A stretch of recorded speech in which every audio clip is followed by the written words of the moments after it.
Hi, Alton Brown here, and I want to tell you a rather personal story that started 9 months ago when I walked into the editing room here at Good Eats Industries and saw some disturbing images frozen on a screen. Now, I'm going to share them with you, but I have to tell you, they're shocking and disgusting in their nature. So have a look, won't you? This was shot at a crawfish farm in Louisiana. You see that? That's me. And that's also me, all me. Ooh, look at that, me, and there again, me. Now, needless to say, I fired the editor, destroyed the tapes, and tried to deny the fact that, well, I look like Marlon Brando, circa 1979. But the next morning, for the first time in 2 years, I got on the bathroom scale. And what did it say?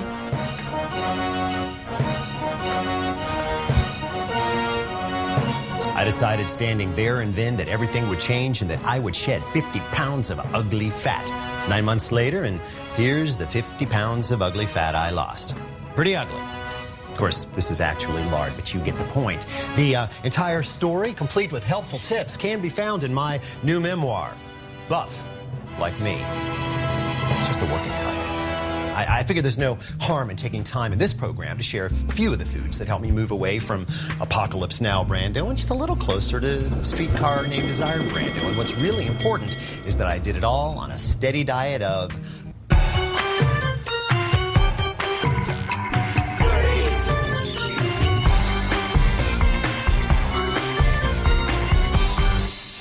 Before we get started, my attorneys Itchy and Twitchy want you all to know that I am neither a physician nor a dietitian, and that the information about to be presented is experiential, experimental, and exploratory in nature. Guys, I'm not, trying to sell anything here. I'm just, also, I should stress that before beginning any diet plan, you should consult your primary care physician. Wait a second. I didn't see a doctor, and even if I had, it wouldn't have been this guy. I mean, he's the cameraman, for goodness sakes. Look, I'm telling you, this isn't about a diet in the modern American sense, okay? But rather from the original meaning, as derived from the Greek dieta, meaning way of life. Now, my dieta was way out of whack, okay? And I just want to share with these nice folks at home a few of the ways that I whipped it back into shape, okay? So I really don't need you fellas, okay? And because my weight is down, my cholesterol, triglycerides, and resting heart rate are all down, I wouldn't need you, even if you were a real doctor, which he's not. Ooh. To your car, gasoline is energy. You put it in, it goes. But let's say that you came in for a fill up, say 20 gallons, but you only drove 10 miles before you came back for another 20 gallons. Pretty soon, you would need more room to store all that excess energy your car wasn't getting to use. Well, the same is true of your body. Energy-dense foods like processed starches, desserts, most baked goods, candy, alcohol, and the like provide a lot of energy. And unless you use it by, running a marathon every day, you're going to have to find a place to put what you don't use, like here, or here, or here. But, excuse me, sir, would you mind if I just borrowed this donut for just a second? I'll bring it back. Submitted for your approval. This orange contains about the same amount of potential energy, which we call calories, as this tasty tidbit of glazed donut. The orange, however, is considerably larger because it also contains water, fiber, complex carbohydrates, the kind that don't go directly to your backside, vitamins, minerals, phytochemicals, antioxidants, all of which just so happen to be really good for you. So, this is nutrient-dense, while this is merely energy-dense. That is an important distinction. Now, I set out to increase my nutrition-to-energy ratio, and to do that, I came up with the plan of 4 lists. Here's a little something for your caboose, my friend. The plan of the 4 list is all about prioritizing my culinary input. All right, now here's list 1. These are the foods that I must consume daily, and those include fruits, whole grains, leafy greens, nuts, carrots, and green tea, which we'll have to deal with on another show. List number 2 includes the foods that I need to consume at least 3 times a week, at least, and those include oily fish, yogurt, broccoli, sweet potatoes, and avocado. Now, list number 3, that's when discipline comes online. These are the foods that I allow myself but one time a week. They include red meat, pasta, all desserts, and alcohol. That's right, kids. One alcoholic beverage a week. But I do make it a nice big one. And of course, a martini. See, unfortunately, this is about as energy-dense, nutrition-light as you can get. Ooh, nice idea thing, but unfortunately, 2 olives do not a salad make. There is one more list to consider. This is my do not eat list. The foods I consume 0 times a week. This list includes fast food, soda pop, with the exception of club soda. That's okay. Processed meals, TV dinners, and the like. Canned soups, generally full of sodium, and anything with the word diet on it. Because after all, I'm not on a diet. Besides, the way I look at it, artificial sweeteners have so deadened our collective palates that we can't even taste how sweet real sweet even is when we get it. So that is the last of the list. There is, however, one other rule I eat by. And it's a simple one. Breakfast. Each and every day, no exceptions. You know, medical professionals all agree that breakfast is the most important meal of the day. Several studies have found that people who maintain significant amounts of weight loss routinely eat breakfast. Would you please get back behind the camera? You know, you should really get that mole looked at. The camera now? With hire actors, I wouldn't have to jump around like a monkey all the time. Oh, that's true. Speaking of breakfast, I like mine purple.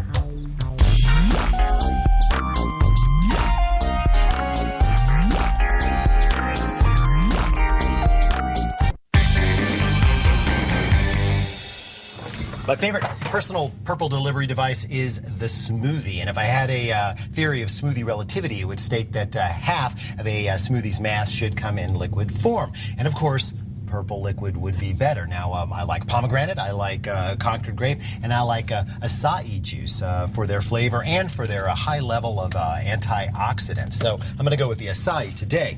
I also like to get a little more protein in my smoothies, and for that, I reach for soy milk. To tell you the truth, I don't really drink much dairy at all anymore because, well, milk used to tell me to do bad things. Hey, Mr. B, you want some nice warm cookies? No, I don't want any nice warm cookies. What, you chicken? I am not chicken. You stop that.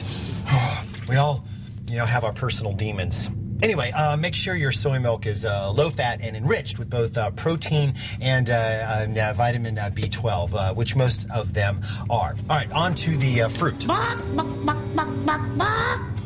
I always include 4 types, starting with the purple. Blueberries and or blackberries, which I realize aren't technically purple, but you get the point. Strawberries are always in my smoothies. A lot of vitamin C, some bright acidity, fiber, nice. Cherries and grapes are favorites, but they're too pulpy for smoothies. I usually go also with something orange or yellow in flesh, color like peaches, and mangoes, definitely a favorite. Now, we all know that fresh fruit is best, right? Well, actually, when it comes to smoothies, not so much. Want some cookies? In fact, all of my smoothie fodder stays frozen, beginning with bananas, which I like for their creamy ice cream-like texture and their high amounts of potassium.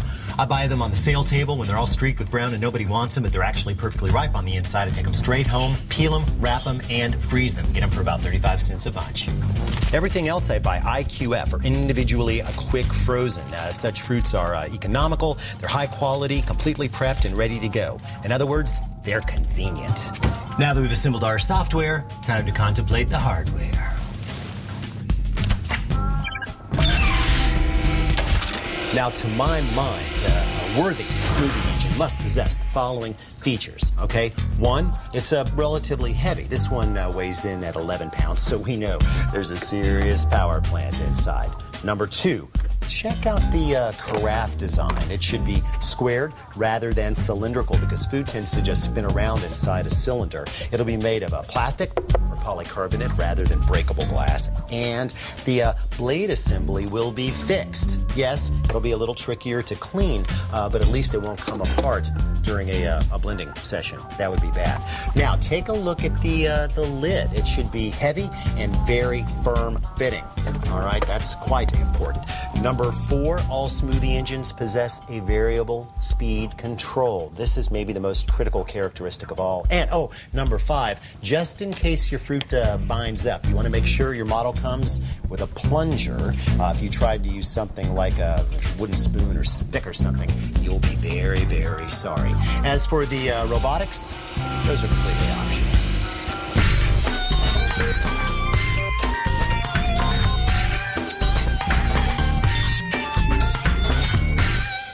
Now, 24 ounces is a perfectly appropriate smoothie size for me, but I don't mean volumetrically. I want to go with a weight. And to keep things easy, we'll say 4 ounces of each of the 6 components. The simplest way to dose this out, of course, is a scale that has a zero out or tare function.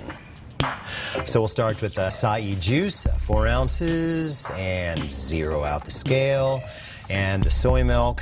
There we go. I usually start with the liquids, zero that out because it's easier on the blender. Then bring on the solid stuff such as the bananas. Always cut those into pieces, makes it easier. The strawberries, the peaches, and finally the blueberries, zeroing out after each addition. Here's my little trick. I assemble the software at night right before I go to bed, stash the craft in the refrigerator so that the fruit will thaw just enough for the blender to get a good hold of it come morning. All right, with everything in, you're going to be tempted to just flip the switch and smoothie away. But believe me, there's a process here, a right way of doing things. So make sure that the variable speed control is all the way down, whatever its lowest point is. Turn on the power and slowly boost the speed to about 1/3 power, all right? And then just let the machine chew on those big pieces of fruit for, probably about 30 seconds. All right, when the mixture starts to look more like a liquid than a solid, go ahead and boost the speed until you start to see a vortex, like little tornado form. There, that's good. If you boost the speed any more at this point, the mixture's so viscous that the vortex will just take a big gulp of air in. There. That's exactly what happens. The little vortex sucked in some air, and now the blade is just bound up into a big bubble. So all we can really do is wait for the burp. So let's start over again at the lowest speed, and then bring it up very slowly. There. That's a good vortex. Let this sit and spin for about 30 more seconds. All right, at this point, things are looking pretty smooth, and I want it to take in a little bit of air and become a little bit more homogeneous. So I'm going to go ahead and boost the speed by another 25% and let it run for 1 solid minute.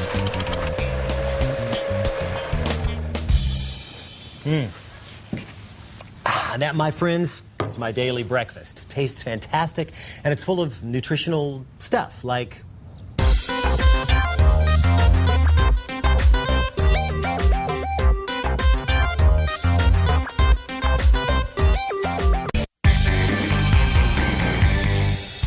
these days, when I go out in the world, I make sure I have in my possession a can of lightly smoked bristlings. Now, if you're not familiar with these fish, bristling are European sprat, or small, kind of a herring-like shoaling fish found around the North Atlantic. Although they are rarely available in fresh form, canned versions with their clean flavor, delicate texture, and pleasantly oceanic aroma are favorites of seafoodies everywhere. And best of all, bristling are packed with omega-3 fatty acids such as icosapentaenoic and docosahexaenoic acids. I'm sure you get the Lancet and can look those big words up for yourselves. Rest assured, they are very good for the heart. And since these are tiny little fish, their bones are actually edible, and so they're very high in calcium, perhaps the most crucial mineral for weight loss because it seems to prevent the body from stacking on fat and may even help you to get rid of it. And of course, being fish, bristling are full of protein, lots of protein, which you're gonna need to rebuild all those muscles you'll be tearing down with all the weights that you... I got it. That you're gonna be lifting. I got it.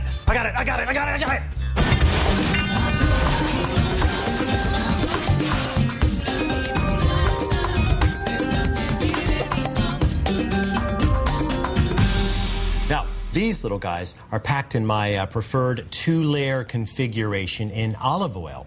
Now, water-packed specimens are lower in calories, but they're nowhere near as tasty. Besides, I drain most of the oil before consuming, and I like to eat with chopsticks, which promote slower eating, which studies have shown is key to achieving and maintaining a healthy weight. Go ahead, take a couple of cans.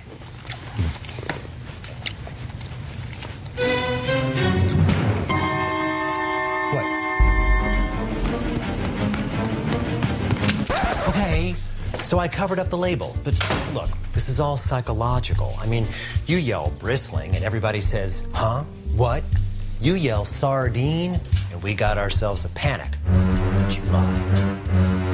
Sorry, I just can't pass up a Jaws quote. But seriously, nearly a dozen different species of small fish are packed and marketed as sardines, including but not limited to a blue pilchard herring, pilchard smig, whatever that is, and sprats. Some of these things grow up to 10 inches, and when they're canned, well, they're just right down disgusting. The tiny little bristlings from Norway or Scotland remain sweet in the can, and no, they don't pay me to say that. Look, why don't we temper any possible fishiness the way they do down in the Canary Islands by combining our bristling with avocados, okay? So, crack the lids on 2 cans of bristling, packed in oil, of course, and drain the oil into 2 matching bowls. You should get about a tablespoon of oil out of each. Into one bowl, whisk 1 tablespoon of sherry vinegar, then add a tablespoon of freshly chopped parsley, and about a 1/4 teaspoon of fresh lemon zest, and a good grind of black pepper. Whisk and then add both cans of the fish. Fold them in nice and gentle-like so you don't break them apart, but you do want good coverage for the marinade. Now park that someplace for anywhere from 15 minutes to an hour. All right, move one of your oven racks to within 3 inches of your top element and crank your hot box to broil, high broil if you got it. Now, cut 4 half-inch slices of sourdough bread and brush them down with the oil from the second mixing bowl. There. Broil until lightly toasted. That's going to be 2 to 3 minutes in my oven, but I don't know about yours. So you might want to keep an eye on it every 60 seconds or so, or the next sound you hear, maybe the smoke alarm. All right, grab yourself 1 ripe Hass avocado, have it, remove the pit, and then grab yourself a fork and simply mash the flesh of both sides directly into the skin, like that. There you go. Remove the toasts when done, and then evenly distribute your proto-guacamole onto the slices. Kind of spread it around with a spatula. There. Then you're going to distribute the fish evenly, along with the marinade, onto the toast and kind of mash it in so that it holds. Garnish finally with a tablespoon of parsley. Hit it with some coarse sea salt, nice and crunchy that, and a big heavy squirt of lemon juice. There you go.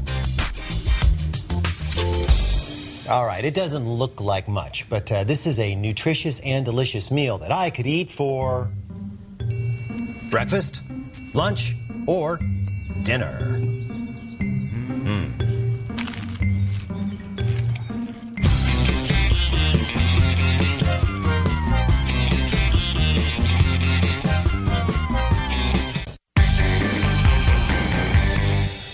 For me, the shift from an energy-dense diet to a nutritionally dense diet was especially hard because it meant saying farewell to my beloved snacks. Bye-bye nougat and caramel and crisp cookie crunch. Bye-bye pretzels, chocolate-covered everything. Luckily, snacking per se wasn't the problem. In fact, grazing helps to keep the metabolism going, thus preventing you from launching on ravenous rampages every time you sit down to a meal. Of course, one must snack wisely, and I wanted something that was, hand-friendly and crunchy and satisfying, as well as healthy. And so I settled on the only nut on the famed Mayo Clinic's list of 10 superfoods, the almond. Hot box to 250, rack in the middle.